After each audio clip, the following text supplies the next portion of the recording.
अभी मजा आएगा ना। कबो ब्लाउज कबो साया के डोरिया तीरो है। कोची कोची करा भौजी आगे बताओ ने तो ने पेला पेली हो तो घोप घोप। कबो ब्लाउज कबो साया के डोरिया तीरो है। एहन हमन लामा पग गया भौजी के बतिया बार-बार बोले ही आगे बोली ने। राजा जी मारो हकई मुहा मुनके। ए भौजी हल्ला करमी तो मुहे मुन के ने घोप घोप करता। नाइट में तो भाई का गिरो है। ज्यादा मार दिल वो का भौजी मुहा मुन के जो वाइट गिरा हम नाइट में।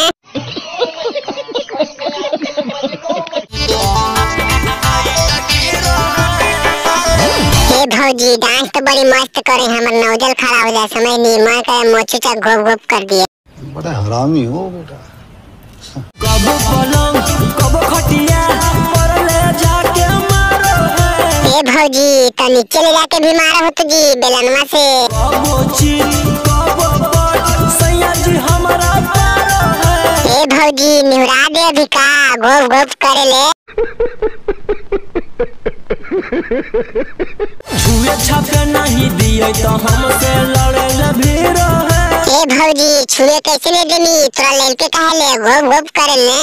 एहे रहा नहीं जाता।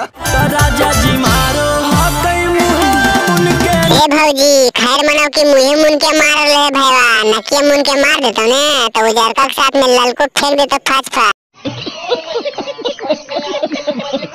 नाइट में तो भाई का गिरो है। वाइट गिरा हो तो पोछ पाछ के हटान भौजी नहीं तो बीमारी फैली तो वेट से के समझ नहीं।